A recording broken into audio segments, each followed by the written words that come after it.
Hello, I'm Mr. McKnight, and I am reading Chapter 3 of the Cryptid Hunters.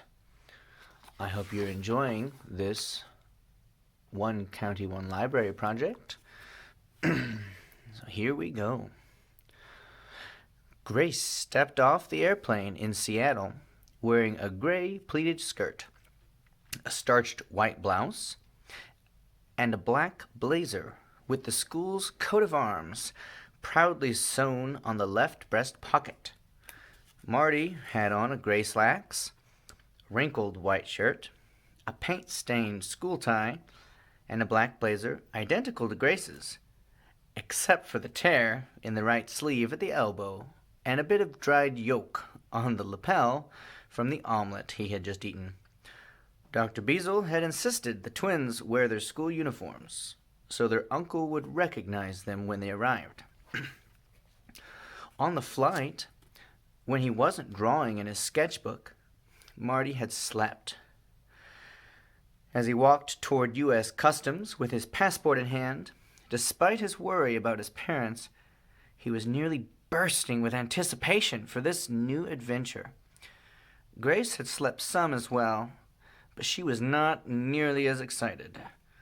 She had spent all her waking moments writing in her diary and plotting her and Marty's return to the Omega Opportunity Preparatory School, hoping their uncle would listen to reason and was not a homicidal maniac. As they waited in the customs line, Marty spotted an older couple just beyond the gate, holding up a crude sign with O'Hara scribbled on it. He pointed them out to Grace and said, "Uncle Travis must be Mom's older brother." The gray-haired man was wearing a pair of blue jeans, an old sweatshirt with Air Force written on it in faded letters, and a pair of high-top sneakers. The woman was much wider than the man, dressed in what looked like a flowered tent. "That can't possibly be Uncle Travis," Grace said. "A dollar says it is. You're on." In the past 7 years, Grace had won a total of 211 $1 bills from him, each carefully tallied in her moleskins. Marty had not won a single dollar. Marty walked up to the couple. "Uncle Travis?" "No," the man said. "My name's Phil Bishop, and this is my wife, Bertha," the woman said, throwing her arms around them. "You poor, poor things." She drew them in to her like a famished spider. "We are so sorry about what happened. You're so young." She went on and on. Marty thought that Bertha's dress disguised rolls of soft flesh, but what lay beneath was as hard as bricks. It was like being hugged by an oak tree.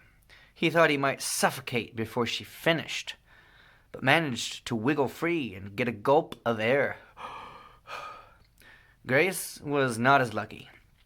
Bertha held her in a headlock from which she could not escape. "So where's Uncle Travis?" Marty asked. "He couldn't be," Phil started to answer. "He and his crew just got back this morning," Bertha interrupted, "or he would have been here to meet you himself. He's been in the field, and he had a lot of things to attend to at home. We offered to stand in for him. I hope you're not too disappointed." "What crew?" Marty asked. "His merry band of pirates," Bertha said with a laugh. "So you're not relatives?" "No, but I hope you'll consider us family." "Wolf will explain everything when you see him," Phil said. "Let's get your bags." He tossed the sign into the garbage and started down the corridor. "Grace, you haven't said a word," Bertha said, still clutching her. Grace squirmed out of a grip and glared at Marty. "You owe me $1." Marty reached into his pocket and handed her his 212th $1 bill. When Phil jerked Grace's bag off the conveyor belts, he nearly dislocated his shoulder. What in the blazes do you have in there? Books, Marty said. He had told Grace to leave the books behind, but she insisted on taking a 2-week supply, or by Marty's estimate, 60 pounds of words, which is how long Grace calculated it would take to convince her uncle to send them back to the school. I'll go see if they have a forklift, Phil said. He returned with a sturdy cart and pushed the bags to the parking lot. Half an hour later, they arrived at a beautiful lake in the center of Seattle. "Oh, this is great," Marty said. "Oh, this isn't where your uncle lives," Bertha explained. "He's 150 miles west of here." "But Seattle's on the west coast." "That's right," Phil said, dragging the luggage down a wooden dock to a small seaplane that had seen better days.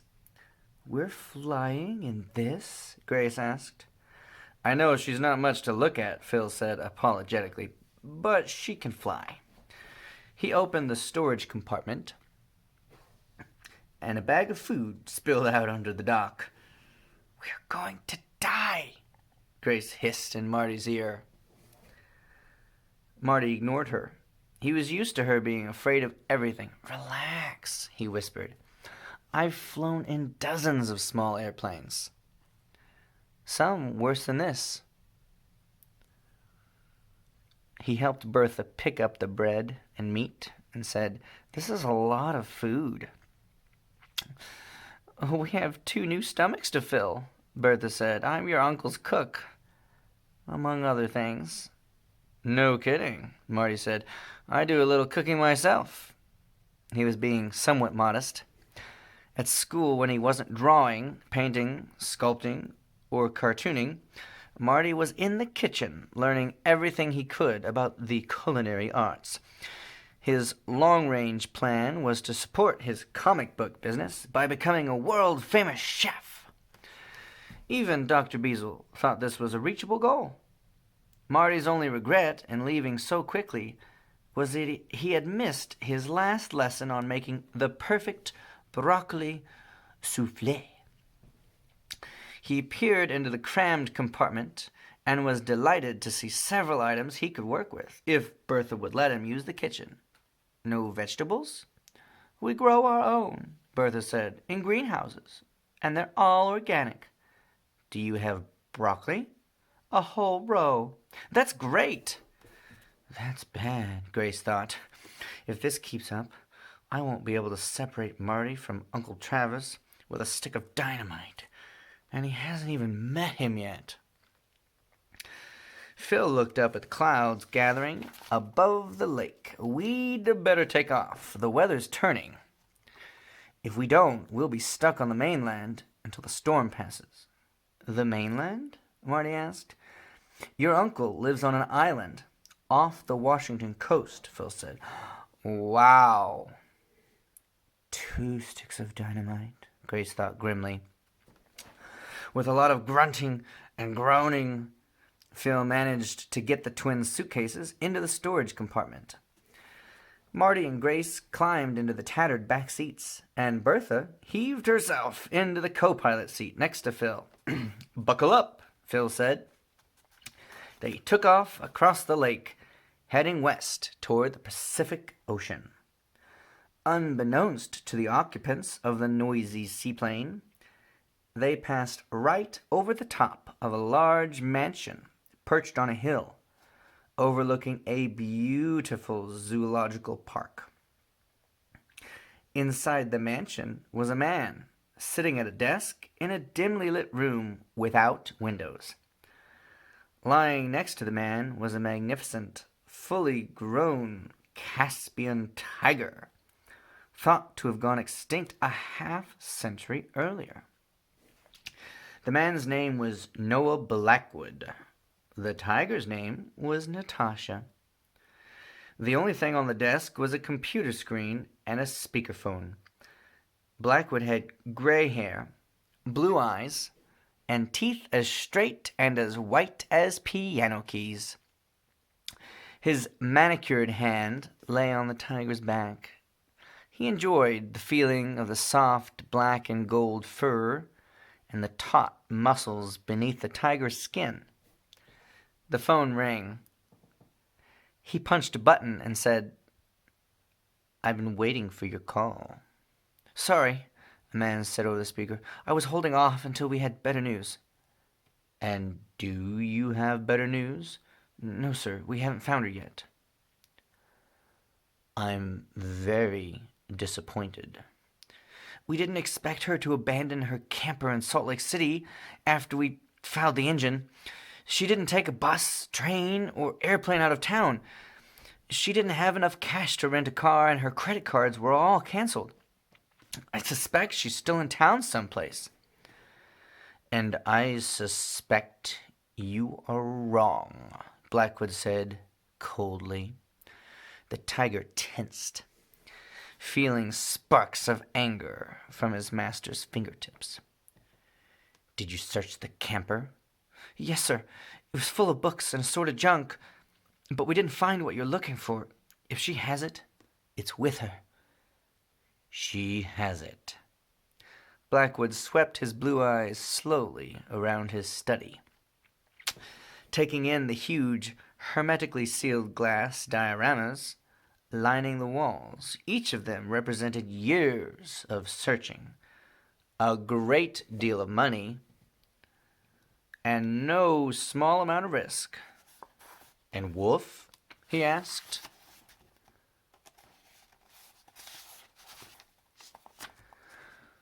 "As far as we know, he's still on the island.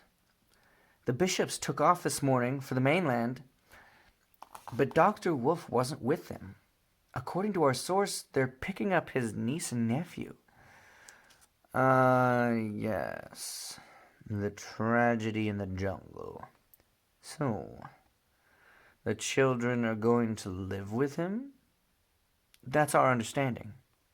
He was pleased to hear this. Raising two youngsters would certainly complicate things for Travis Wolf. "Anything else?" "Are you sending Butch out here to give us a hand?" "No. Butch is in the field on another assignment. He left yesterday, and he'll be gone for some time. We could sure use some help here." "Just find the woman." Blackwood terminated the call and looked down at his magnificent tiger. "Soon, Natasha," he whispered. "Very soon." Well, I hope you enjoyed Chapter 3 of Cryptid Hunters by Roland Smith. This chapter question is, how did Marty and Grace O'Hara's parents go missing? I hope you enjoy the rest of this series. Keep tuning in for more of the adventure.